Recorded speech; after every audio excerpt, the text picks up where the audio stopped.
Ok, vous me recevez, non?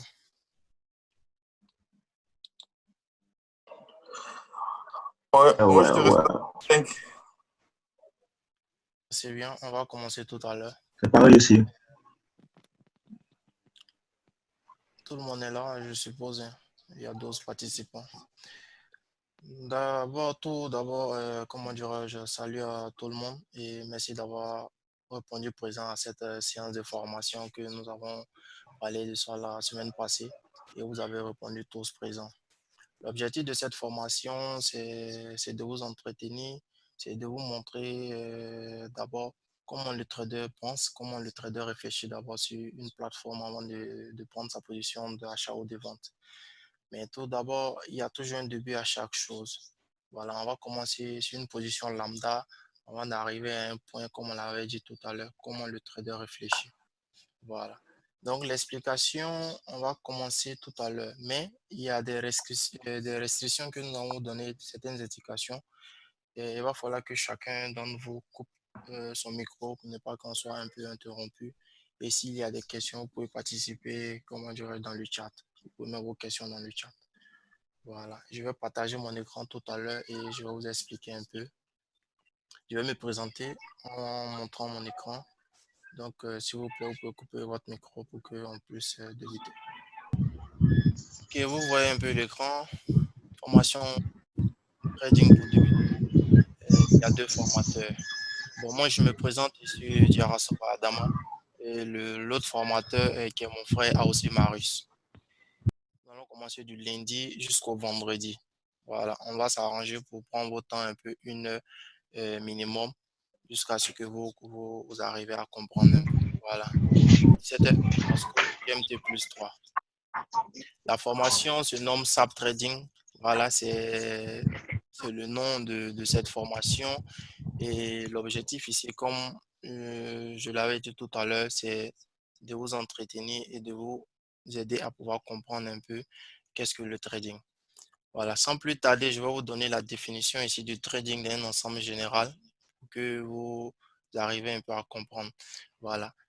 Et dans notre quotidien, on a l'habitude de faire on a l'habitude de faire ça, envoyer de l'argent soit à l'extérieur ou soit dans un pays quelconque. Voilà. Donc, lorsque vous voulez envoyer de l'argent dans un pays quelconque, qu'est-ce que vous faites? Vous vous rendez à la banque. Voilà. Lorsque vous vous rendez à la banque, l'objectif ici, c'est de...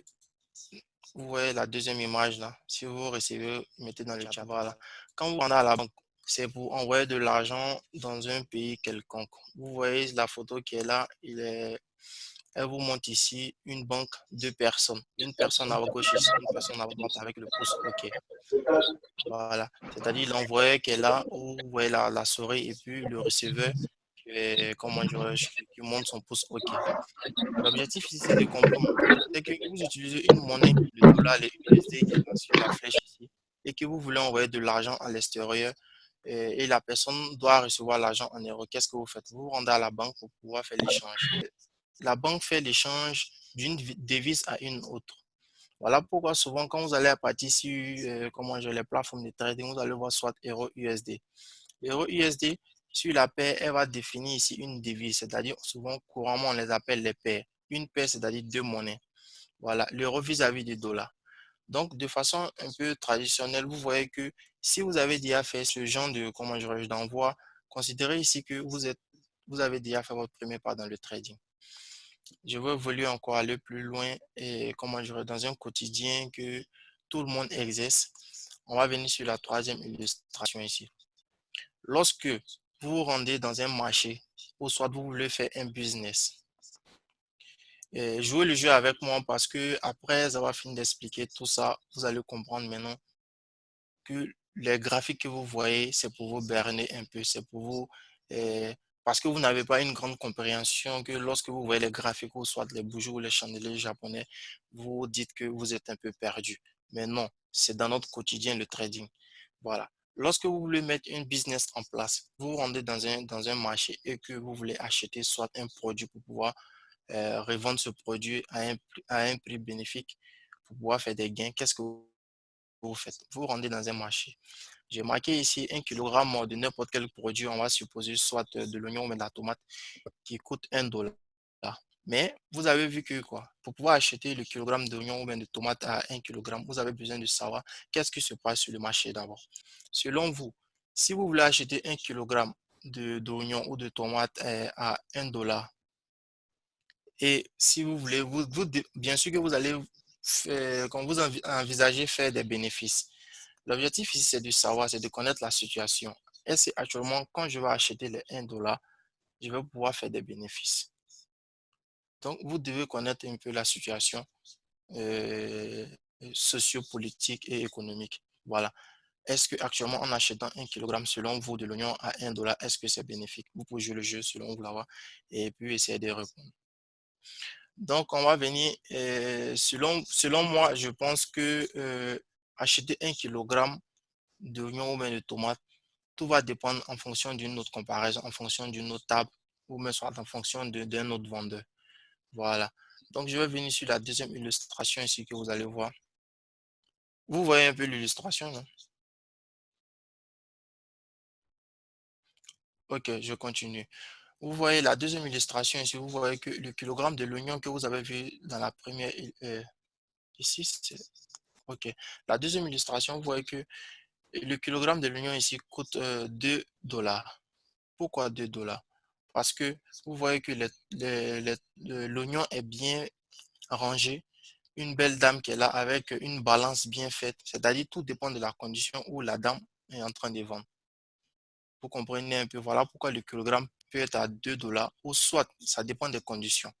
Mais vous voyez que l'oignon que vous voyez, ou même soit les tomates que vous voyez sont bien nettoyées et le cadre est tellement sain.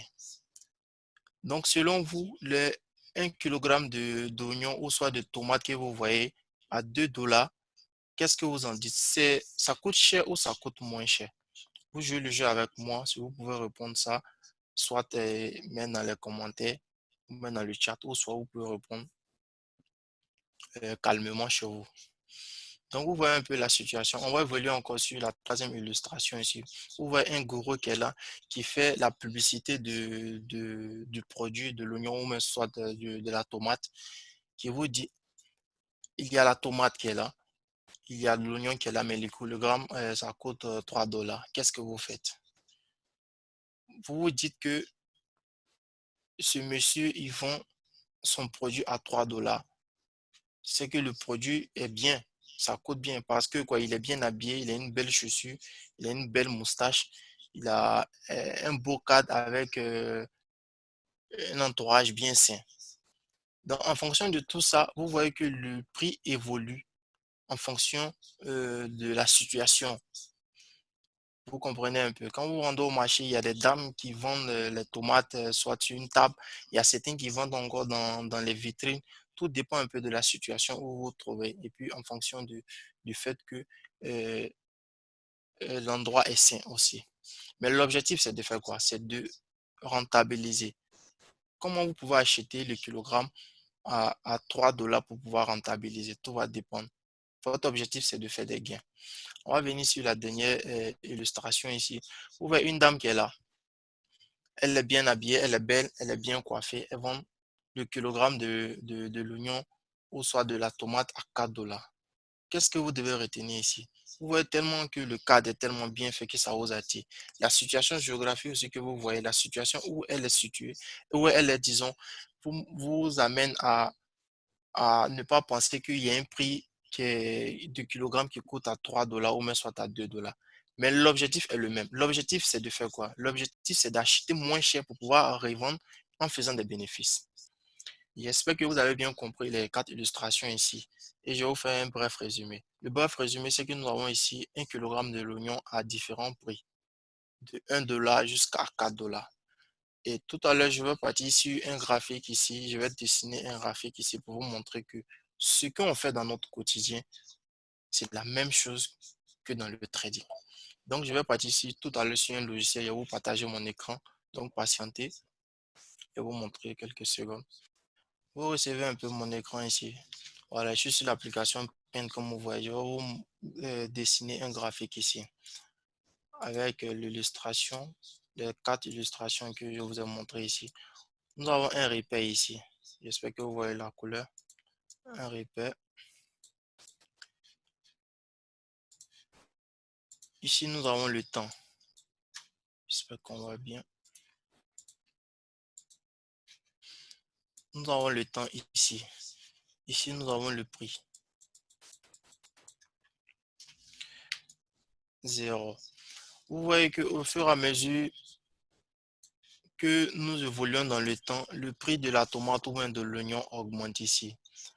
Voici notre repère sur le point 0. On va évoluer à partir d'ici où le prix de la tomate ici coûtait 1 $.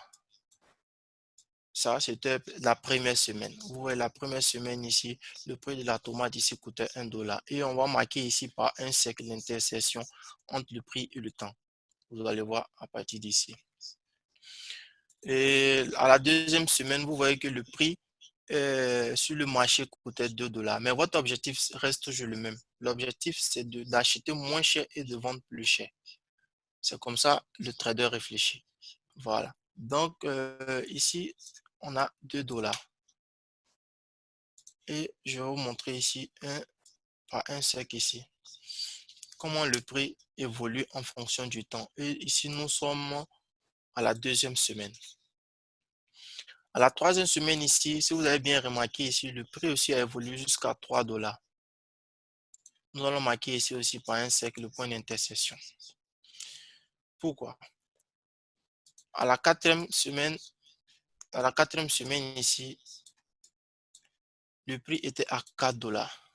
Et on va marquer ici par un point d'intersection. Vous avez vu qu'au fur et à mesure qu'on évolue dans le temps, le prix de la tomate aussi évolue. Voilà. Mais votre objectif reste toujours le même. L'objectif, c'est de faire quoi? C'est d'acheter plus moins, c'est-à-dire à 1 $ ou à 2 $ pour pouvoir revendre soit à 3 $ ou à 4 $ pour pouvoir faire des bénéfices. Et c'est en cela que nous, parfois, quand on est sur le marché,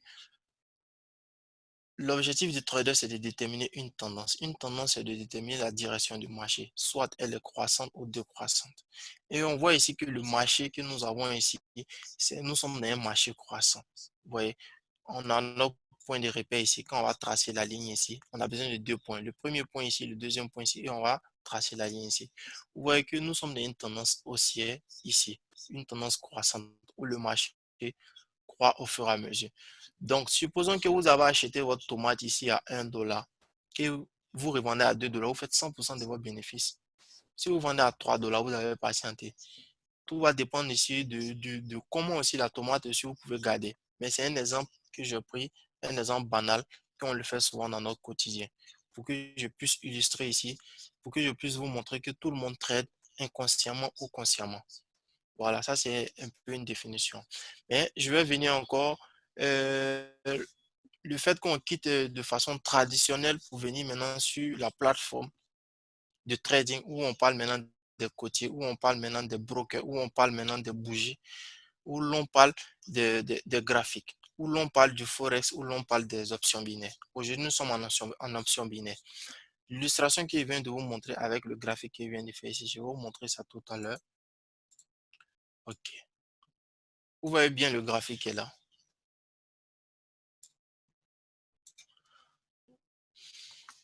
On voit ici que quoi? Il y a 4 bandes, c'est-à-dire quoi? 4 niveaux. Nous sommes dans une tendance ici haussière que vous voyez ici. Je vais vous marquer. Nous sommes dans une tendance haussière ici. Je vais marquer ici le prix de 1 $ ici. Ici, c'est notre premier niveau. Vous voyez la ligne noire que j'avais en noir ici. Voici notre deuxième niveau ici qui est de 2 $.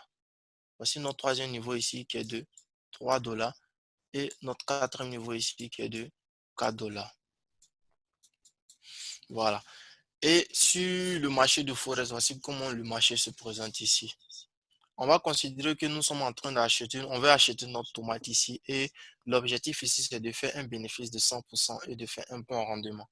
Qu'est-ce que vous devez faire d'abord? Vous devez soit acheter ici la tomate à partir de ce niveau à 1 $, pour pouvoir soit la revendre à partir d'ici, pour faire un bénéfice de 100%, ou soit la revendre à partir de ce point qui est là. Ou soit, si vous n'avez pas pu acheter, comment dirais-je, le kilogramme de la tomate à 1 $, vous venez à partir d'ici. Lorsque vous achetez à partir de ce niveau de 2 $, vous pouvez la revendre soit à 3 $ ou soit à 4 $ pour pouvoir faire un bénéfice de 100%.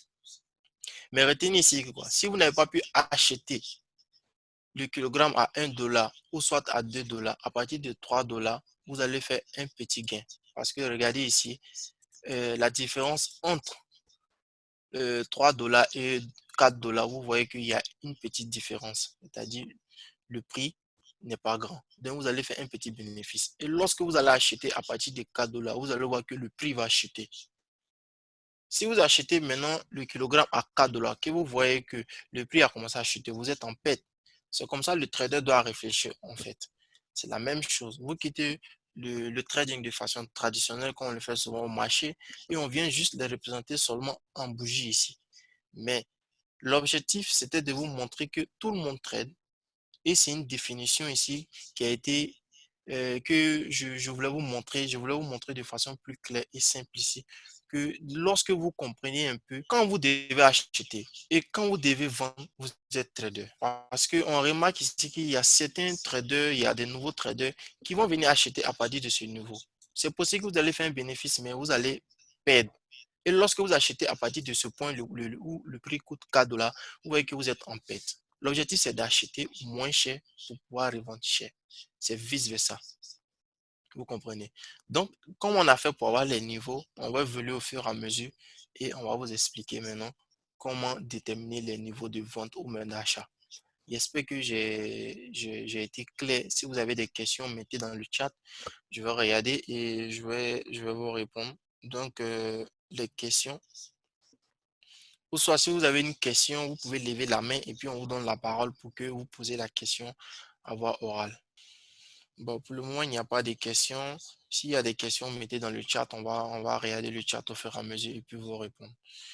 Je vais laisser la parole au deuxième formateur, à Osso Marus. Tu peux continuer la session et je suis là. S'il y a des questions, je vais regarder au fur et à mesure et puis tu fais signe. Vous me recevez, non? Ouais, ça va. Ok. Oui. Bonsoir à tous. Merci d'être venus pour cette formation. Alors, je suis Aoussi Marus, l'un des formateurs de cette formation. Donc, comme mon frère Adam a déjà expliqué, nous allons continuer la formation et je vais vous expliquer un peu comment est-ce que nous allons procéder par rapport aux connaissances des bougies, des chandeliers japonais. Donc, sans plus tarder, je vais partager mon écran. OK. Donc, vous voyez mon écran. Alors, au programme, on avait les méthodes de trading, hein, la création des bougies, comme vous le voyez sur votre écran. Alors, nous sommes en ce moment au niveau 1. Nous allons commencer par les méthodes de trading. Donc, en ce qui concerne les méthodes, nous avons à la base 3 méthodes de trading, c'est-à-dire que 3 traders qui ont analysé le marché et qui ont trouvé des méthodes qu'on peut adapter sur le marché pour pouvoir faire profit. Donc, nous avons la première méthode qui est la méthode de Charles Dow. Donc, qu'est-ce que lui dit? Charles Dow lui dit que face à un graphique, il faut pouvoir comprendre, c'est-à-dire que lui, sa théorie est basée sur le fait que le graphique n'évolue pas en rectiligne et que nous avons des plus hauts et des plus bas. C'est-à-dire que le marché fait des va-et-vient tout en progressant à la baisse ou à la hausse. Alors, ce qu'il faut retenir de cette théorie, c'est que il faut repérer sur le graphique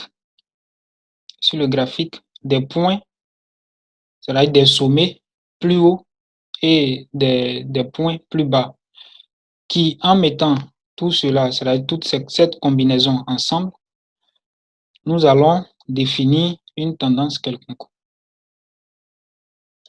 Donc ça, c'est la méthode, c'est ce que dit la méthode de Chaldo. Alors, dans les années 70, c'est-à-dire que 1800 là-bas, il a créé cette technique qu'ils ont utilisée pour faire du trading. Donc, nous passons à la deuxième méthode. Nous avons la deuxième méthode qui est la technique, la théorie des vagues d'Elliott. C'est-à-dire que lui aussi, il dit presque la même chose. Il dit presque la même chose. Parce que quand on regarde un peu la théorie d'Elliott qui explique aussi les phases, c'est-à-dire que dans une tendance, quand nous prenons les points plus hauts et les points plus bas, pour qu'il y ait un point plus haut que le plus haut précédent, il y a des phases. Il y a des phases dans ce déroulement-là qu'il faut repérer, c'est-à-dire des petits plus hauts, plus bas, des petits plus hauts, plus bas, pour atteindre le plus grand des plus hauts. Donc, une fois que nous avons cette théorie qui est basée sur la théorie d'Elliott, des vagues. Donc, plus en théorie, en pratique, je vais vous expliquer un peu comment est-ce que ça marche. La troisième théorie est la théorie de VSA. C'est la théorie que j'aime utiliser beaucoup. Ici, qu'est-ce qu'il y a? C'est une théorie qui combine et la théorie de Do et la théorie de comment on appelle ça, Elliott. Donc, pour pouvoir comprendre le VSA, il faut une combinaison, c'est-à-dire qu'il faut comprendre. Nous allons étudier la combinaison des deux théories que nous avons vues précédemment. Donc ici, les deux théories précédentes sont basées sur l'analyse technique. L'analyse technique sur le marché, c'est-à-dire que basée sur des indicateurs, basée sur des lignes de tendance et tout. Alors que cette théorie-là va nous dire comment est-ce que nous devons réfléchir. C'est-à-dire que nous nous basons sur, comment on appelle ça, nous nous basons sur la réflexion, comment est-ce que le marché va à la hausse, pourquoi est-ce que le marché va à la hausse et pourquoi le marché va à la baisse sans indicateur. Vous voyez. Donc, une fois qu'on arrive à comprendre tout cela, la technique de VSA prend en compte les deux théories précédentes. C'est-à-dire que les deux théories précédentes sont basées sur l'analyse technique. Qu'est-ce qu'une analyse technique? C'est quand on utilise les indicateurs, les lignes de tendance, l'analyse fondamentale, c'est-à-dire les nouvelles qui font bouger le marché sur une période d'un mois, alors cette technique va nous envoyer à réfléchir, va nous amener à réfléchir sur le marché.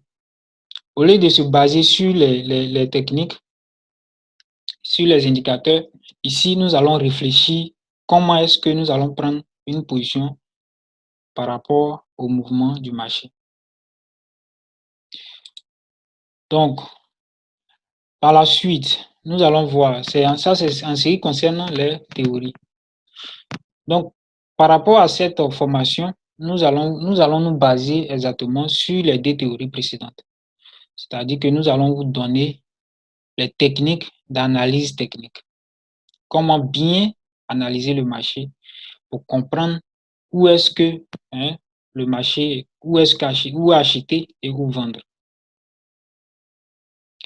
Donc, ici, nous allons parler des bougies japonaises qui, ici, vont nous montrer comment est-ce que le marché va évoluer. Parce que la dernière fois, pour ceux qui étaient à la conférence, ou bien même la démonstration que mon frère Adama vient de faire, il a montré, vous avez vu que sur le graphique, il y avait des bougies. Alors, nous allons vous donner cette technique-là, comment déchiffrer les bougies qui se succèdent. Voilà. Donc, à l'époque, il y a un occidental du nom de Steven qui découvre cette technique des chandeliers japonais, qu'il emploie dans la technique, c'est-à-dire que les vendeurs, ceux qui vont acheter le riz, parce que on était en son temps au Japon, donc les cultivateurs de riz ont employé cette technique pour vendre et acheter du riz. Donc c'est ce que nous allons voir un peu aujourd'hui et demain nous allons continuer. Alors, en ce qui concerne la bougie japonaise, c'est quoi? Ici, nous avons une bougie quelconque que nous voyons ici. Par exemple là. Tout le monde voit mon écran, j'espère. Ça va. OK. Alors ici, on voit comme ça une bougie qui est ouverte, qui est là. Comment est composée la bougie? La bougie est composée de quatre éléments. C'est-à-dire que nous avons l'ouverture de la bougie. Ensuite, nous avons la clôture. Donc, pourquoi on passe d'une première bougie à une seconde bougie? Il faudrait qu'il y ait l'ouverture et la clôture. Cela va dépendre de l'heure sur laquelle vous tradez. Par exemple, si vous tradez sur 5 minutes, alors la bougie va mettre 5 minutes pour se clôturer. Donc ici, une fois que la bougie se clôture, nous avons cette représentation, c'est-à-dire que nous aurons une partie de cette bougie-là qui sera le corps de la bougie, ici. Donc, quand la bougie s'est ouverte ici, elle est partie à la hausse. Ensuite, elle est revenue à la baisse. Et ensuite, elle est venue se clôturer ici. Donc, nous voyons ici que la bougie nous laisse une marque qui est là et une seconde marque. Donc, ici, on appelle les mèches. Et cette partie-là, nous avons le corps de la bougie. Alors, une fois que nous avons cette bougie qui s'est ouverte ici et qui s'est clôturée là, on appelle cette bougie une bougie haussière. Donc, c'est-à-dire que le marché est parti à la hausse à sur un certain temps donné, par exemple 5 minutes. Nous passons à la seconde bougie. La seconde bougie est la bougie verte parce que sur la démonstration, vous avez vu que il y avait deux couleurs de bougie. Il y avait le rouge, la bougie rouge et la bougie verte. Alors, c'est la même chose. Nous aurons, par exemple, pour que la bougie se clôture à la baisse, elle s'ouvre là où la seconde bougie haussière s'est clôturée. Donc, au même niveau ici, comme ça. Donc, au même niveau ici, la bougie s'ouvre. Donc, une fois que nous avons l'ouverture ici, nous allons participer au même, c'est-à-dire nous allons assister au même mouvement. Soit nous partons à la hausse, ensuite nous revenons à la baisse ici. Et nous revenons ici pour nous, pour se clôturer ici. Donc, sur ce niveau-là, nous avons la clôture et ici, nous avons l'ouverture. Donc, c'est-à-dire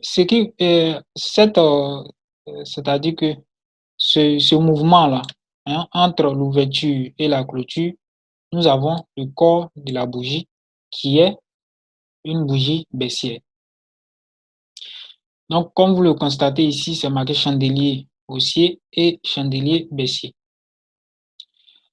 Alors, avant de passer à la démonstration, aux démonstrations de la Je vais pratique, ajouter quelque chose. Quand vous allez partir sur les plateformes, vous allez voir différentes bougies, mais c'est les mêmes choses, c'est pas pareil. Mais elles se représentent par différentes couleurs. Sur les plateformes, habituellement, on voit que le chandelier japonais, où où c'est marqué chandelier haussier, c'est d'une couleur verte. Et là où c'est marqué chandelier baissier, c'est de couleur rouge. Voilà.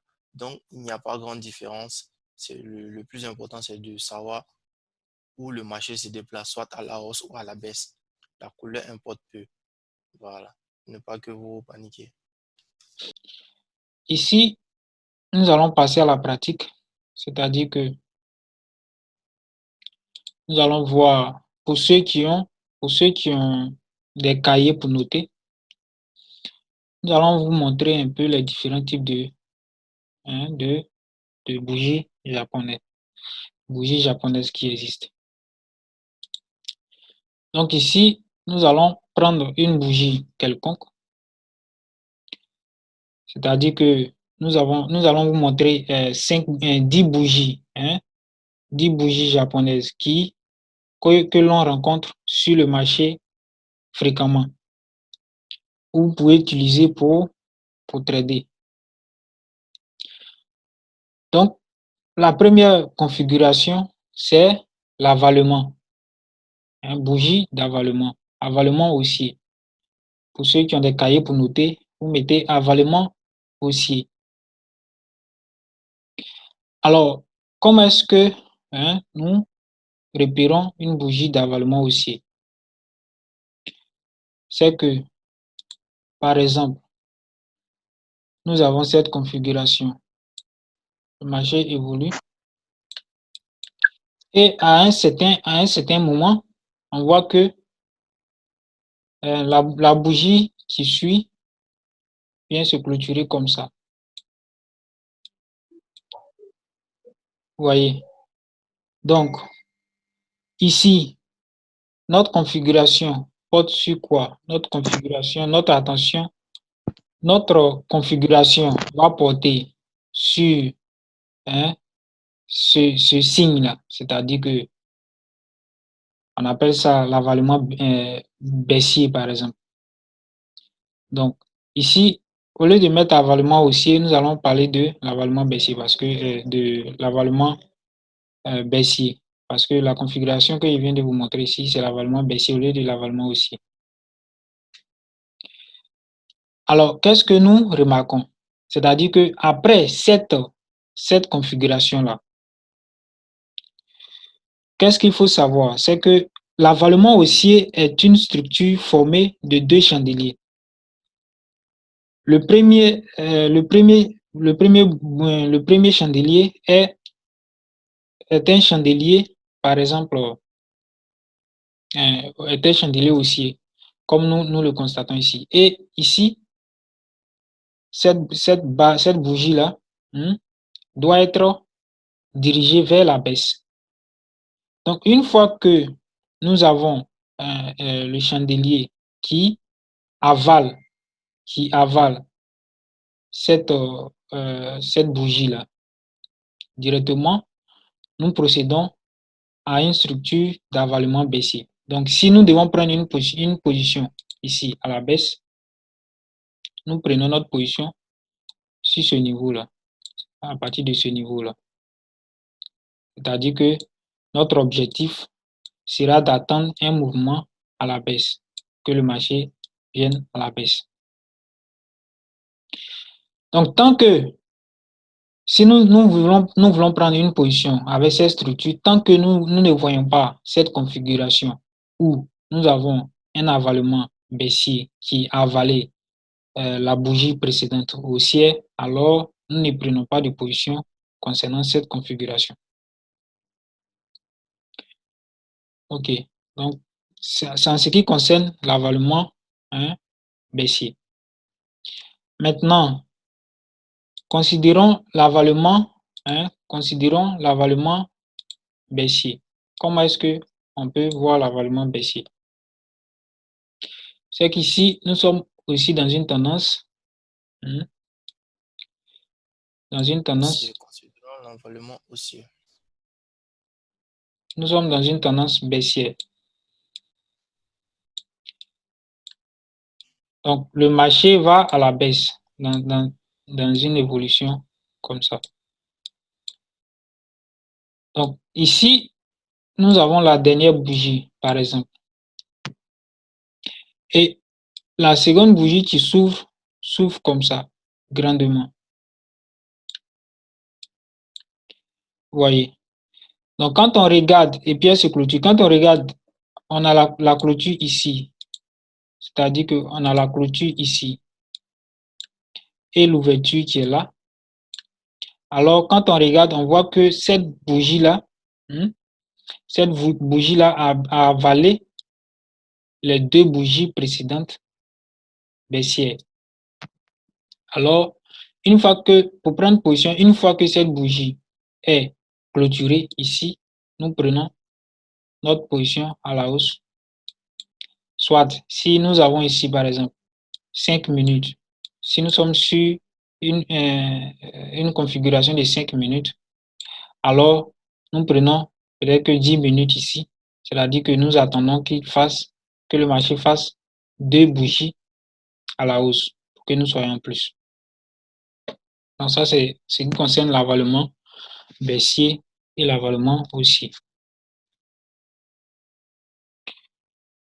S'il y a des questions concernant cette configuration, vous pouvez la poser.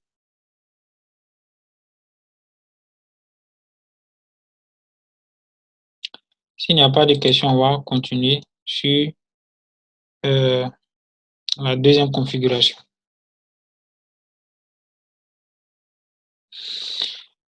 Alors, la deuxième configuration, c'est nous avons une configuration qu'on appelle bébé abandonné. Bébé abandonné. Alors, quand on regarde, supposons que nous sommes dans une tendance baissière ou dans une tendance haussière, par exemple. Nous prenons comme ça. Le marché va à la hausse. Et arrivé ici, le marché va faire une configuration comme ça. Et ici, par exemple, une fois que nous avons la clôture, nous avons un gap baissier qui va nous donner cette configuration-là. Et la seconde bougie comme ça, par exemple. Alors, ici, on n'a pas encore vu ce que c'est que ce truc, mais je vais vous parler un peu de ça. C'est que le bébé abandonné, le voici. Le bébé qui a été abandonné. Donc, quand on regarde l'ouverture de cette bougie qui est ici et la clôture qui est là, ensuite, on voit que ce truc-là qu'on appelle doji, on va voir un peu plus devant. qui s'est clôturée, qui s'est ouverte et est venue se placer en bas de cette bougie-là. Alors, pour la configurer, hein, pour confirmer, pour valider cette configuration, il faudrait que hein, nous assistons, après cette configuration-là, nous assistons à une bougie haussière et nous nommons bébé abandonné haussier. Donc, la structure en bébé abandonné haussier est formée de 3 chandeliers, comme vous le voyez.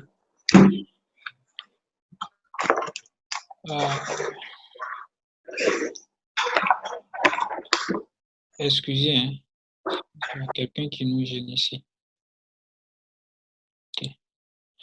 Alors, une fois que nous avons cette configuration de 3 bougies, suivi d'un doji qui se forme après un gap haussier, c'est-à-dire que ici, après cette bougie-là, nous avons un gap baissier et ici, nous avons le bébé abandonné qui est là. Donc, pour configurer pour valider cette configuration, il faudrait que nous ayons la confirmation, c'est-à-dire que cette bougie-là doit se clôturer. La bougie suivante qui suit le doji doit se clôturer à la hausse. Donc, après ça, nous prenons position ici et nous espérons que le marché va aller à la hausse pour continuer la tendance parce que nous sommes dans une tendance haussière. Donc, c'est la même chose en tendance baissière. C'est la même chose en tendance baissière. Supposons que nous sommes dans une tendance baissière. Une fois que nous atteignons un moment donné, un niveau, et que nous avons cette bougie qui se clôture, ensuite nous avons notre croix suivie de notre bougie, par exemple, à la hausse, soit notre bougie qui s'est clôturée. Par exemple, ici, on voit que l'ouverture est venue ici, et la bougie s'est clôturée ici. Alors, nous prenons, soit nous attendons ici une autre bougie qui va venir se clôturer là, qui va confirmer, soit qui va casser cette bougie-là, ou bien qui va revenir, qui va être au même niveau que cette bougie. En ce moment, nous plaçons notre position ici.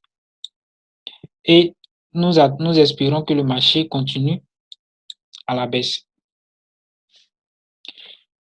Donc, une fois qu'on voit une configuration, soit à la hausse ou à la baisse, on fait le contraire, c'est-à-dire que on retourne la tendance. Voilà. Donc, c'est la configuration de l'expression bébé abandonné, haussier ou baissier. Donc, s'il y a des questions concernant cette configuration, vous pouvez la poser.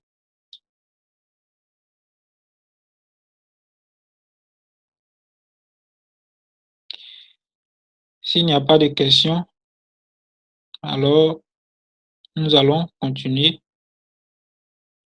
Nous allons continuer. Alors, notre expression suivante est étoile du matin, l'étoile du matin. C'est-à-dire que nous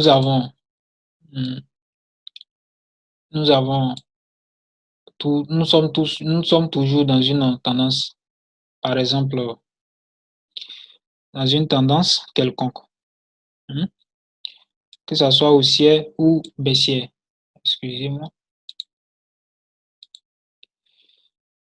Par exemple, nous partons de là. Et arrivé ici, nous avons cette configuration. Nous avons cette configuration-là qui est là. Comme ça et comme ça. Ensuite, nous avons cette configuration.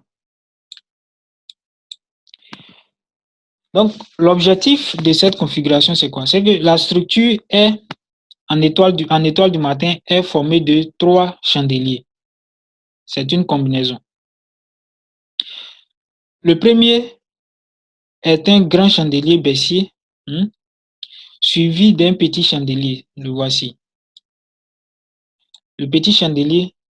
Ensuite, nous avons la confirmation, c'est-à-dire que nous devons attendre, puisque nous avons 3 combinaisons, 3 associations de bougies. Il faudrait qu'il y ait la 3e bougie pour que notre expression étoile du matin soit validée.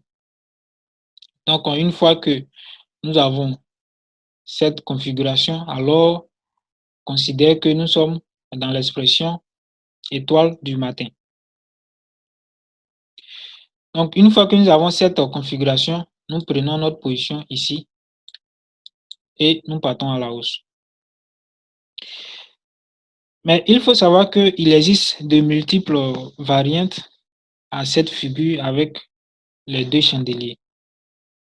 Il peut être écarté des 2 autres structures ou prendre la forme d'un doji. Alors, il faut souvent prêter attention. Peu importe le niveau de clôture ou d'ouverture, l'importance est que le corps du chandelier soit petit. Le corps du chandelier de cette bougie-là, bébé abandonné. Voilà, donc ici, si nous sommes dans une tendance haussière, alors le bébé abandonné va se positionner comme ça et entouré des 2 autres bougies, c'est-à-dire la hausse, la bougie haussière, et ici, nous avons la bougie baissière. Donc, je vais vous montrer encore une autre bougie qui est le doji, notre fameux doji. Alors ici, ok, attendez que je passe à une autre configuration. Nous avons par exemple un doji. C'est quoi un doji? C'est que si nous sommes dans une tendance quelconque, moi j'aime bien la tendance baissière parce que le marché file très bien dans la tendance baissière. Quand et puis on atteint un niveau où le marché fait un truc comme ça. C'est-à-dire que nous avons ici l'ouverture et la clôture qui se retrouvent au même point. Au même point. Parce que quand nous avons vu la démonstration ici, je reviens sur cette image, nous avons vu qu'on a eu la clôture et l'ouverture.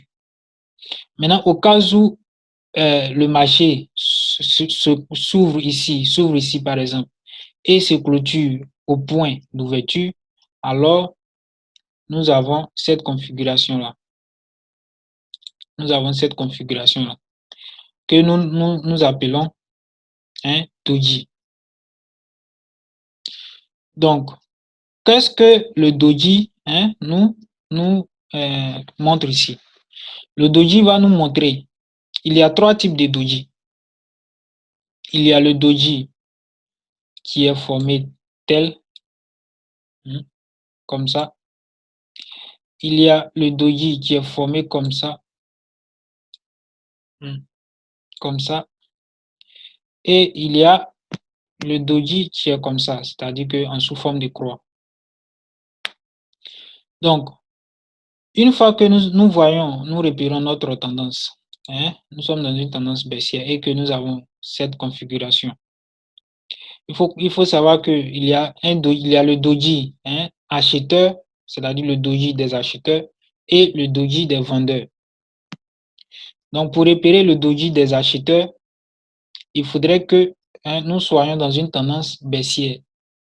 Alors, nous allons, c'est-à-dire le doji exprime exprime une faiblesse des vendeurs. Par exemple, comme nous voyons ici, nous sommes dans une tendance baissière. Le doji doit donner un signe que les vendeurs qui sont ici sont de plus en plus moins sur le marché, c'est-à-dire qu'ils n'ont plus d'argent pour booster le marché à la baisse. Alors, nous remarquons que le doji va nous faire signe pour dire que, attention, nous avons un signal d'achat, c'est-à-dire que les acheteurs sont présents à ce niveau. Donc, pour que nous remarquons que les acheteurs sont là, il faudrait qu'il y ait un autre signe, c'est-à-dire qu'il y ait une autre configuration. Il faudrait que la bougie suivante, soit clôturée ainsi, par exemple, à la hausse. Vous voyez.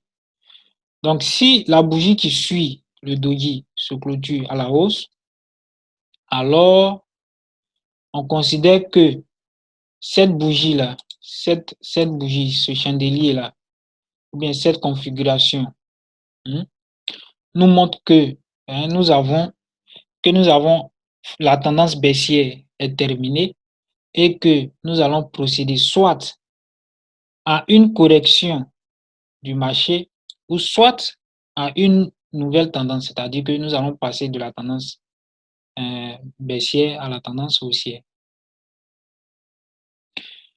Donc, ça, c'est quand nous sommes dans une tendance baissière, par exemple.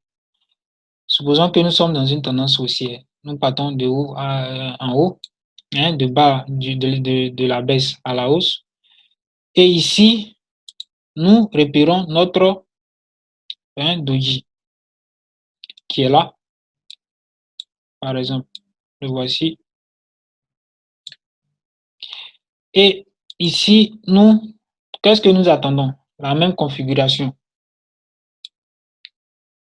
Nous attendons la même configuration. Il faudrait que le marché nous confirme que nous avons un signal de vente.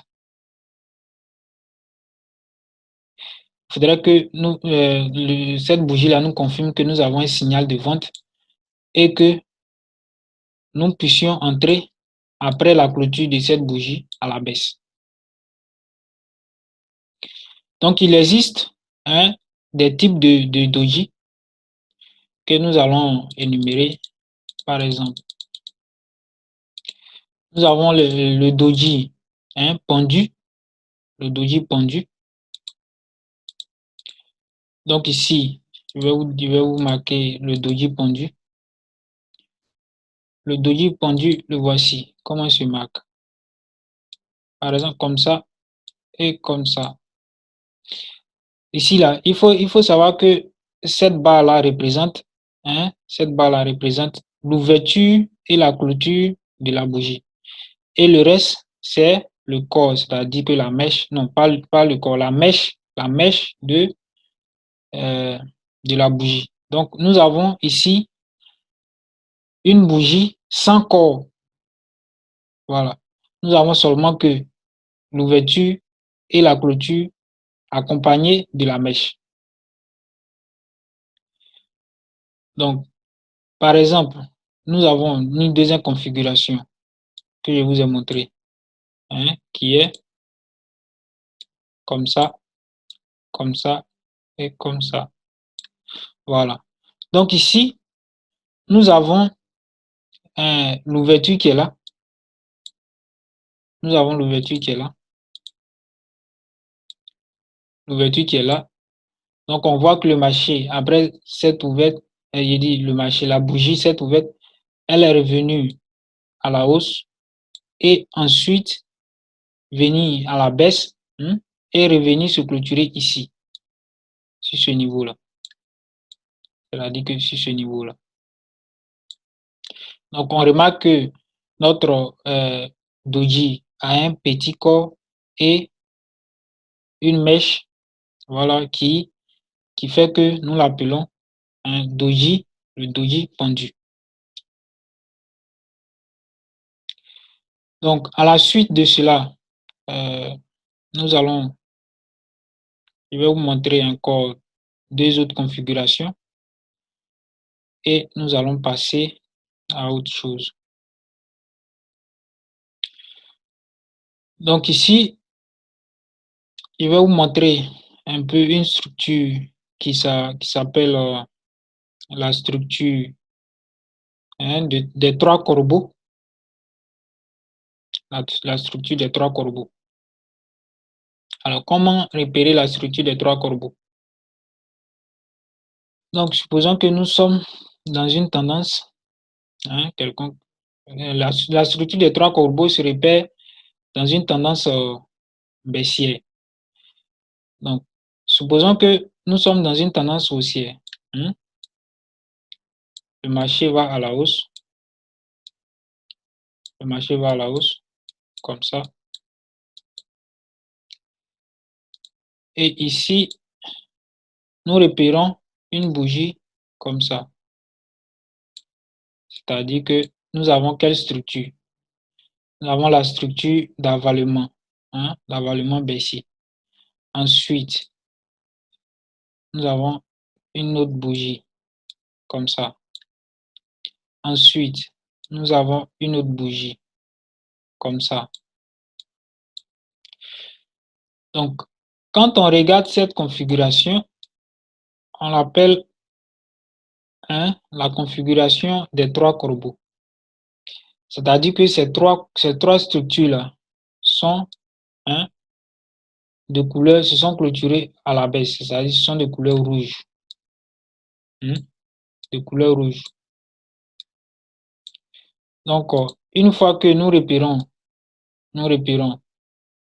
cette structure, alors on la nomme la structure des trois corbeaux. Donc, l'objectif de cette configuration, c'est quoi? C'est de nous montrer que sur le marché, il n'y a pas seulement que les acheteurs, mais aussi qui sont en force parce que quand on regarde, on a vu qu'il y a une association de bougies à la hausse. Et ici, nous avons une association de bougies alignées, rouge. Donc, qu'est-ce que nous attendons? Ici, par exemple, pour entrer en position, on ne prend pas directement, une position là, directement ici. Mais nous allons attendre que le marché fasse, par exemple, une correction, une correction de deux bougies, par exemple, comme ça.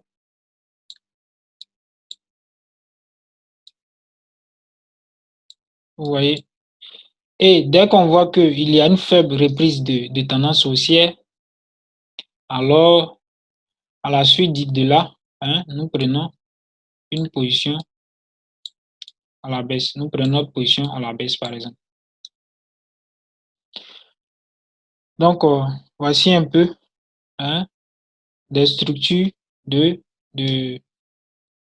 formations de bougies que nous pouvons repérer sur le marché pour prendre position, qui vont vraiment nous mettre en profit. Et nous allons, à la fin de la journée, nous clôturer avec un gain maximum sur le marché. Pas compris. Comment? La dernière partie, on n'a pas compris. À quel niveau? Après la configuration de trois corbeaux, tu avais dit qu'il faudrait attendre après la reprise de la tendance haussière et puis prendre la position maintenant à la baisse. Tu peux réexpliquer là-bas.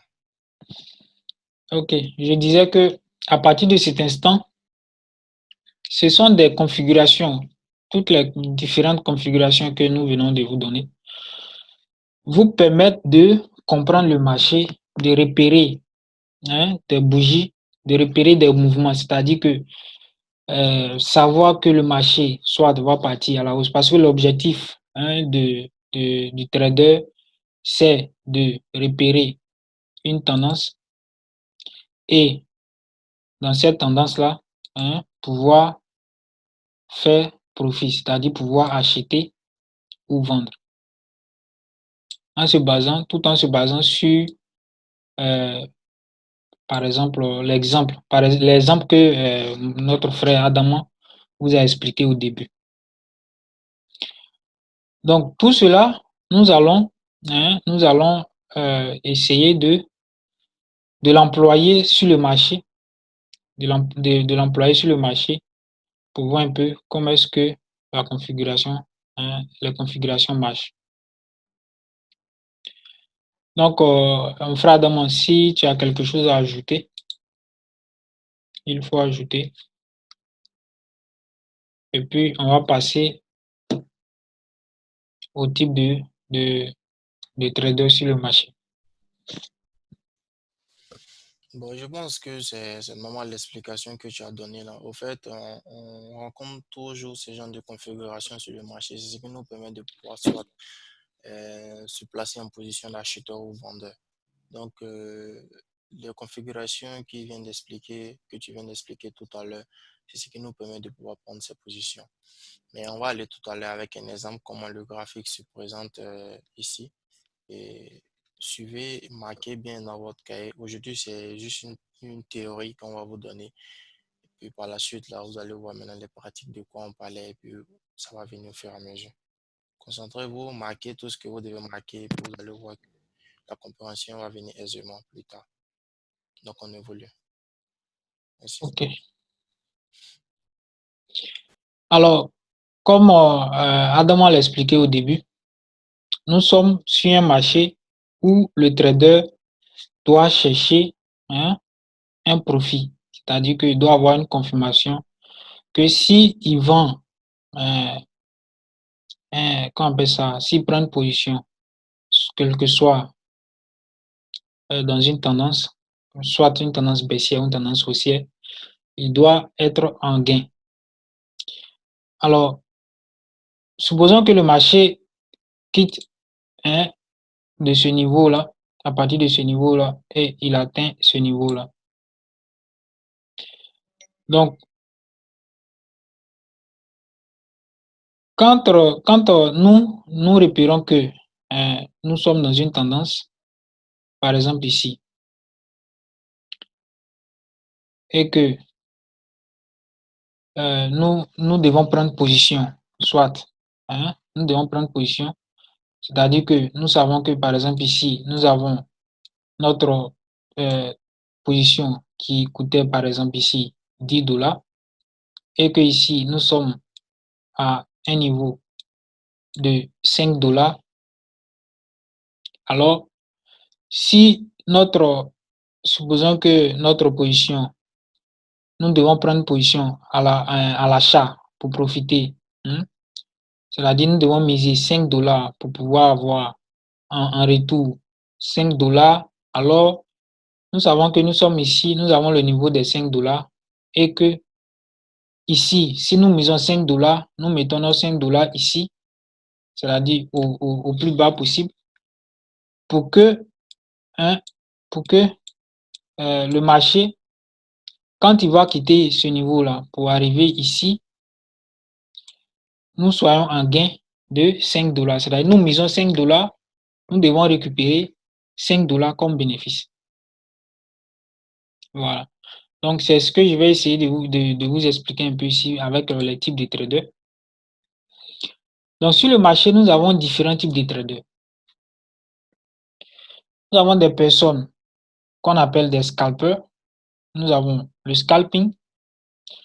Nous avons des personnes qui tradent, qu'on les surnomme intraday, des personnes qui tradent dans la journée, et des personnes qui font du swing trading. Donc, qu'est-ce qu'un scalper? Un scalper, c'est celui-là même qui va venir sur le marché, qui va repérer une tendance quelconque, et qui par la suite va prendre des positions. C'est-à-dire que s'il vient s'asseoir devant son ordinateur et qu'il se donne 2 heures, pendant les 2 heures, peut-être qu'il va prendre 10 positions par exemple. Donc 10 positions hein, aligné. Supposons que le marché quitte ici, il vient ici. Dès qu'il arrive ici, le gars il prend une position ici. Le marché quitte là, il vient ici. Dès qu'il arrive ici, le gars il prend une position. Ainsi de suite. Donc, une fois que le marché, si le marché touche 5 fois ici, hein, ce niveau, 5 fois ce niveau, et ici, 5 fois, alors ça lui fait 10 positions, hein, dans la journée, peut-être que sur une période donnée, soit 2 heures, 3 heures ou 4 heures. Alors, ce type de personnes, ce type de traders, on les appelle les scalpers. Et le temps aussi joue son rôle parce que le scalping, nous allons, hein, ce sont des positions très rapides que nous prenons. C'est-à-dire que nous prenons des positions de 2 minutes, 5 minutes, 10 minutes, 15 minutes pour être rapidement en gain. Un scalper, c'est quelqu'un, par exemple, qui n'a pas assez de temps, qui a d'autres business, c'est-à-dire que tu fais d'autres business. Donc, dans la journée, tu viens, tu prends deux positions, ou bien 2, 3, 4, 5 positions en une heure, et puis tu, tu quittes le marché. Donc, une fois que nous avons fini notre journée, alors nous retrouvons à au moins 10 positions ou 20 positions. C'est-à-dire que des positions très très rapides qui vont nous augmenter le volume de notre position. Le deuxième type de trader, comme je vous l'ai dit, c'est le trader, hein, intraday. Donc, lui, qu'est-ce qu'il fait? C'est-à-dire que il s'assoit devant son ordinateur et il contemple le graphique pour trouver les signaux. Et par exemple, il va prendre une seule position, il va repérer une très bonne position sur le marché. Par exemple, le marché, hein, quitte hein, à la hausse, il vient à la baisse. Et ici, il a un niveau, comme vous le voyez. À partir d'ici, il voit que le marché a quitté un niveau ici quelconque. Le marché, Comment? c'était bloqué, quoi. Donc ici, nous voyons que nous sommes dans une tendance baissière quelconque. Maintenant, le marché quitte de la hausse à la hausse ici sur un niveau quelconque et qu'il revient ici. Le trader intraday, son objectif c'est quoi? C'est de repérer un bon signal sur le marché, entrer et puis clôturer sa position avant que nous passions dans une autre journée. C'est-à-dire que nous sommes aujourd'hui lundi, il repère son signal, il clôture sa position avant que nous entrons dans la journée de mardi. Donc ici, le trader, hein, qui fait intraday prend la position ici à la hausse et son objectif, c'est que le marché vienne toucher ce niveau. Une fois que le marché est venu ici, ou bien même le marché a fait comme ça, comme ça, comme ça, et qui n'est pas parti, n'a pas atteint ce niveau-là, il va couper sa position. Vous voyez. Ou bien le marché fait un tel mouvement, c'est-à-dire il reste à côté du niveau, il va, il vient, il reste à côté du niveau. De toute manière, lui, une fois que nous tendons vers la fin de la journée, il coupe sa position. Donc, il ne garde pas de position, hein, qui va entrer dans une, qui va le faire entrer dans une autre journée, dans la journée suivante. Donc, ça, c'est le type de trader qui fait intraday. Le troisième type de trader, c'est celui-là même qui va prendre des positions à long terme. Une position à long terme, c'est quoi? C'est que, par exemple, le trader, il repère une position quelconque aujourd'hui lundi, il prend la position ici, on repère que ici, par exemple, nous sommes ici, nous avons le niveau qui est là. Et le trader repère la position ici. Donc ici, à partir d'ici, il va prendre une position à la hausse pour avoir pour objectif ici. Donc, supposons que le trader, hein, les traders, les scalpers ont un nombre de temps, c'est-à-dire et travaille sur un certain temps donné, c'est-à-dire à partir de 1 minute, 5 minutes, 10 minutes, 15 minutes. Le trader qui fait un intraday, lui, il trade à partir de 15 minutes jusqu'à 4 heures, c'est-à-dire que 15 minutes, 30 minutes, 1 heure, 4 heures.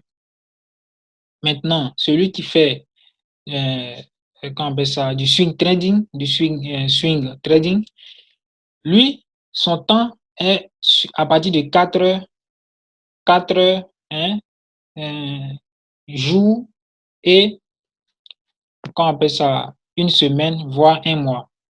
Donc, demain, nous allons vous montrer un peu les différents temps qu'il y a sur les plateformes qu'on utilise pour trader. Donc, le trader qui trade à tout moment, c'est-à-dire qui prend des positions à long terme, il a un graphique de 4 heures. Donc, chaque bougie se clôture après 4 heures ou une journée.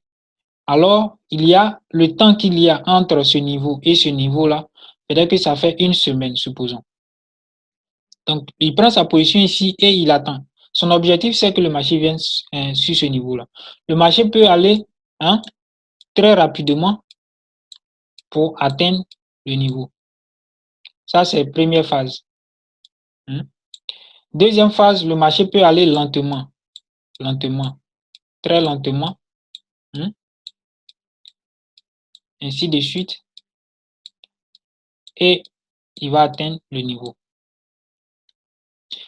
Troisième proposition, c'est que le marché peut aller comme ça, comme ça, comme ça, et il ne va pas atteindre le niveau, il va revenir ici, sur le niveau précédent. Donc, lui, son objectif, c'est quoi? C'est-à-dire, il faut définir sur quel temps vous voulez garder votre position. Donc, le trader qui fait du swing trading, c'est que lui, il garde sa position entre une journée et une semaine, entre une journée et un mois. Donc, soit il va garder sa position 3 jours ou 2 jours ou 4 jours ou 5 jours. Ça va dépendre de comment le marché va se comporter et comment lui va décider de garder sa position. Donc, voilà un peu le type de trader qu'il y a sur le marché. Voilà. Donc, par la suite, je crois que c'est ce que nous voulons vous montrer aujourd'hui. Et je vais passer la parole à mon frère Adama pour voir s'il y a quelque chose à ajouter. Et puis voilà. Adama, tu as la parole. Ok, merci bien, merci beaucoup. En fait, concernant le type de trader, nous sommes en option binaire, comme on disait. L'option binaire, il y a une définition, c'est-à-dire quoi? Vous devez retenir que l'option binaire copie les graphiques du Forex. Euh, Tout ce que nous avons donné tout à l'heure, c'est pour que vous compreniez un peu le trading dans son ensemble. Voilà, ici, nous allons vous expliquer comment vous pouvez trader dans des maximum 4 heures. Voilà, sur une plateforme. C'est-à-dire vous avez besoin seulement d'une heure du temps pour pouvoir rentabiliser et soit vaquer à d'autres occupations. Voilà, c'est d'avoir une bonne vision du trading dans son ensemble. Là, pourquoi on a pris un exemple banal quand on le fait parfois dans notre quotidien et on est venu représenter ici sur la plateforme avec les représentations des bougies. Voilà, il n'y a pas quelque chose de difficile. Quand vous donnez, vous allez atteindre votre objectif. Aujourd'hui, merci. On a eu l'occasion de s'entretenir avec vous juste pour vous expliquer un peu tout cela dans un ensemble bien fait. Mais cette théorie, j'espère que vous avez bien compris. Si vous avez des questions, nous sommes prêts à répondre. C'est l'objectif de cette formation. Ils doivent Donc, poser des questions. voilà, vous devez poser des questions parce que demain, nous allons partir directement sur une plateforme qui est un peu directement avec les bougies. Mais il fallait qu'on passe par cette étape. Voilà, c'est un peu ça. Donc, on vous écoute. Si vous avez des questions, on va revenir sur tout ce qu'on avait dit pour que vous compreniez un peu. Là, on sait où on va. La personne qui veut poser la question ouvre son micro, quoi. Vous cliquez sur votre micro, vous l'activez et vous parlez. Oui, bonsoir les gars, il peut poser ma question? Oui, on vous écoute. Oui, moi c'est le frère Yao. Mais concernant les types de traders, moi j'ai pu énumérer trois. Mhm. Voilà, j'ai énuméré le premier, scalper qui prend des positions rapides, courtes. Maintenant, la durée, je n'ai pas pu marquer. Maintenant, en deuxième lieu, l'intraday, position journalière ou interrompue, allant de 15 minutes à 4 heures. Maintenant, le troisième, et puis le swing trading, position sur 1, 2, 3 ou voire même 4 jours, selon l'évolution du marché. Exactement. Maintenant, il n'y avait pas de quatrième?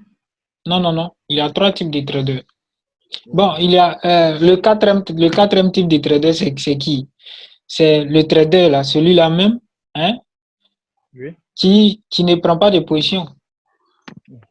C'est-à-dire qu'il regarde le marché, il est là, il ne trouve pas de position apparente sur le marché. C'est-à-dire qu'il n'y a pas de signal. Il peut passer par exemple 1 semaine, 2 semaines, voire même 1 mois. S'il n'y a pas de signal, il est assis. C'est un trader. Ça, c'est le quatrième type de trader. Concernant le scalper, sa position va c'est-à-dire que la durée, c'est des coups de durée de 5 minutes à combien, par exemple? Entre 1 minute et 15 Ça peut minutes. être d'1 minute jusqu'à 15 minutes. Mais il reste dans un intervalle de temps de 1 minute à 5 minutes. Il ne dépasse pas. C'est rare qu'il dépasse 5 minutes. Ok. Merci beaucoup. La question suivante. Dès que vous répondez et que vous n'avez plus de questions, vous coupez votre micro pour que les autres puissent parler. Bonsoir. Oui. Merci, ancien, pour cet exposé. En fait, moi, je voudrais qu'on revienne un peu sur un certain nombre de points concernant les explications pour la prise de position. Par exemple, au niveau du doji, et puis, comment on appelle là, l'avalement haussier. L'avalement haussier ou l'avalement baissier. Voilà. Il faudrait qu'on revienne dessus un peu encore, parce que pendant que tu expliquais, tu sais que l'homme est toujours tenté de voir en même temps, en fonction de ce qu'on lui explique, qu'est-ce qu'il peut constater en même temps sur les différentes plateformes. Donc, je voudrais encore avoir le cœur net sur certaines choses que j'ai observées, au fait. Si ça peut encore se faire. D'accord. Alors, je disais que l'avalement haussier ou bien l'avalement baissier, c'est comme le nom l'indique, un avalement baissier. C'est-à-dire que nous sommes dans une tendance haussière. Nous repérons une bougie baissière qui va englober une première bougie ou bien deux dernières, c'est-à-dire les 2 dernières bougies haussières ou la dernière bougie haussière, c'est-à-dire le corps de cette bougie-là va se retrouver dans le corps de la bougie qui est baissière, comme vous le constatez ici. Dans ce cas, on détermine que nous sommes dans un avalement baissier. Tu vois? Donc, c'est la même chose dans l'avalement haussier. L'avalement haussier se produit quand nous sommes dans une tendance baissière. Une fois que nous sommes dans une tendance baissière, nous repérons une bougie qui vient avaler 2 corps ou bien un corps d'une bougie baissière. Alors, on conclut que nous sommes dans une configuration d'avalement haussier. D'accord? Et à la suite de cela, on peut rentrer en position soit à la hausse, soit à la baisse. Concernant le type de trader que nous sommes, c'est-à-dire si nous sommes un scalper et que nous sommes sur un graphique d'une minute, alors notre position sera entre 2 minutes et 3 minutes, entre 2 minutes et 3 minutes, entre 2 minutes, 3 minutes et 5 minutes. Voilà. Donc voilà un peu, j'espère que j'ai pu répondre à ta question. Oui. Merci. D'accord. Je vais ajouter encore un exemple sur les avalements. Tu peux me faire le partage d'écran, si possible. Vous voyez un peu sur mon écran ici, c'est que les bougies qui sont représentées. Oui, on voit très bien. Ok, vous voyez un peu, nous sommes ici, comment dire, on a l'avalement ici, il y a englobante haussière et puis englobante baissière. Voilà, comment vous devez prendre vos positions? Ici, notre frère vous a déjà expliqué. Lorsque nous sommes dans une tendance baissière, c'est-à-dire le marché vient à la baisse ici, vous voyez la configuration. La flèche qui est là, c'est-à-dire c'est votre position d'entrée. Après, vous voyez la bougie qui s'est formée, la bougie verte qui s'est formée. Elle a englobé cette bougie rouge. Donc, cela veut dire quoi? Cela sous-entend que nous sommes dans une tendance haussière et qui est en train de se préparer. Et votre position doit être une position d'entrée après cette grande bougie. De même que lorsque vous avez une tendance haussière et que vous voyez une grande bougie qui s'est formée comme ça, on appelle la englobante baissière, vous devez prendre vos positions après la clôture de la bougie rouge, c'est-à-dire la bougie des vendeurs à la baisse. Vous devez prendre une position baissière.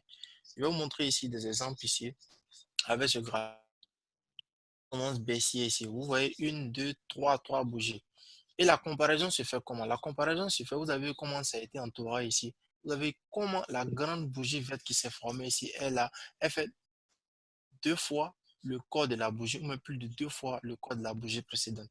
Donc, votre intérêt, c'est de faire quoi? Si vous, soit vous tradez sur les options binaires, vous prenez une position, soit 6, 5 ou 10 minutes, vous allez voir que nous sommes la tendance haussière à continuer à cause de cette puissance. C'est-à-dire que la bougie, elle est pleine. C'est une grande bougie, presque quasi, comment dirais-je, sans mèche, on va dire.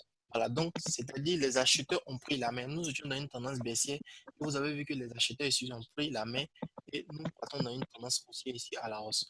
Et lorsqu'on vient, comment dirais-je, dans une tendance baissière ici, vous voyez comment euh, le marché s'est répété ici. Après la tendance après une tendance haussière ici, vous avez vu comment le marché s'est représenté ici, englobant.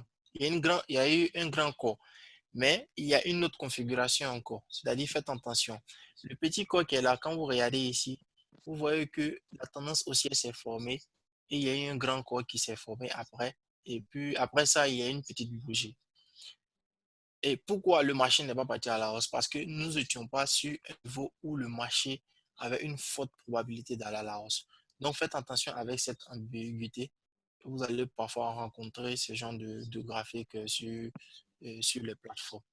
Voilà, on veut que vous posiez toutes les questions pour qu'on puisse vous montrer un peu ici, parce qu'on va rester dans une logique avec vous jusqu'à ce qu'on arrive au dernier jour. Donc, ne perdez pas de temps, posez des questions au moment où vous avez le temps, et puis on va vous répondre comme on peut. Bonsoir, merci beaucoup pour la présentation. J'aimerais savoir, est-ce que vous pouvez nous envoyer par mail, je ne sais pas, la présentation? Parce que moi, je n'avais pas pensé à un stylo et puis un cahier à prendre note. Donc, j'écoutais seulement, j'étais concentrée sur l'écoute. Donc, ça fait qu'il y a beaucoup de choses qui m'ont échappé. Si c'était possible d'avoir la prise encore. Ok, il n'y a pas de quoi. On va faire l'effort de vous envoyer la présentation si possible. Et dans le mail, vous allez recevoir. On a vous tous votre mail enregistré. On va mettre, en fait, la vidéo, cet enregistrement-là, on va la mettre dans la classe sur Google. Donc, ça sera disponible là-bas. Vous pourrez la regarder autant de fois que vous voulez. D'accord, merci beaucoup. OK. Kuna Donald, tu avais levé la main. Je veux juste savoir, quand vous parlez, vous dites que pour une position, il faudrait qu'on puisse prendre le 5 à 10 juste de la même. Le temps de la Mais je position, voudrais c'est ça? savoir pourquoi ne pas prendre aussi, oui, le temps. Pourquoi ne pas prendre aussi une minute? Donc, toi, tu te réfères, c'est-à-dire que tu es, par exemple, un scalpeur, c'est ça? Toi, tu es quel genre de trader? Oui. Un Voilà. Skype. Voilà. Si tu es un scalpeur, comme je l'ai dit, le temps du scalpeur, c'est entre 1 minute et 15 minutes. Intervalle 1 minute, 15 minutes. Donc, tu peux prendre ta position soit 1 minute, 2 minutes, 3 minutes, jusqu'à 15 minutes. Ça dépend de comment tu vois le marché, comment est-ce que tu as analysé le marché, comment est-ce que tu comprends jusqu'où le marché peut aller avant de faire un retournement. Donc, comme nous sommes dans une formation, alors nous allons pas à pas avec vous. Tout cela, je crois qu'à la fin des 5 jours, vous allez comprendre beaucoup de choses. Comment est-ce que tout cela comment est-ce qu'on doit combiner tout cela sur une plateforme. D'accord, merci bien. Nous sommes à la dernière partie de notre présentation. Donc, c'est ce qu'on a décidé de vous montrer aujourd'hui, de vous apprendre aujourd'hui. Et tous ceux qui n'ont pas encore accepté comme ça, accepté les invitations que nous avons envoyées dans vos mails, différents mails, il faut les accepter parce que dès maintenant, une fois qu'on met fin à cette diffusion, nous allons mettre tout le nécessaire dans la classe pour que vous puissiez voir, comment on appelle ça, faire des exercices et puis regarder la vidéo, avoir l'opportunité de pouvoir regarder la vidéo.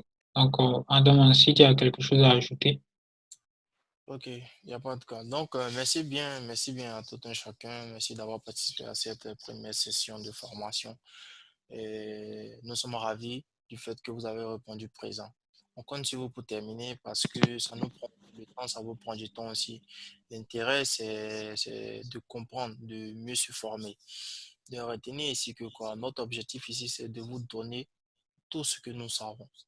Voilà, une semaine de formation, c'est pour que vous, au moins, vous sachiez qu'aujourd'hui, je dois savoir quand je dois prendre une position d'achat, quand je dois acheter, quand je dois vendre, quand je dois sortir du marché, quand il ne faut pas trader et qu'est-ce qu'il faut trader. Voilà, c'est un peu ça. Beaucoup de personnes, on rencontre on rencontre certains traders qui sont soit sur des plateformes ou même soit grâce aux publicités qui vont trader, ils voient directement le cours, ils pensent que c'est de la loterie. Non, différent de là. Il y a une logique, il y a certains principes qu'il faudra respecter avant de pouvoir générer des gains, avant de pouvoir faire des gains. Une semaine et le confinement, c'est le meilleur moment d'apprendre. Voilà. Donc, on va se donner un rendez-vous demain à la même heure pour continuer la formation. On va aller en pratique. S'il y a des choses à faire, on va mettre dans le groupe WhatsApp et on va travailler ensemble. Voilà. Donc, Il y on vous a, dit merci. il y a Monsieur Niquez, Kwasi Niquez, qui dit que il veut la formation, il veut le support de la formation. Donc, Monsieur Kwasi Niquez, le support de la formation sera disponible avec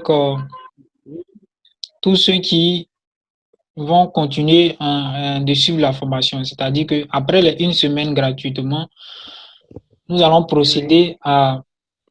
Nous allons continuer parce que ce que nous vous donnons en ce moment, c'est les principes de base de la formation, des options binaires.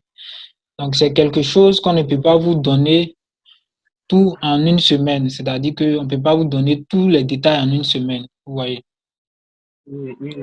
Donc, ceux qui vont décider de continuer la formation, alors ils auront la formation complète en PDF et les vidéos à l'appui, et puis bénéficier de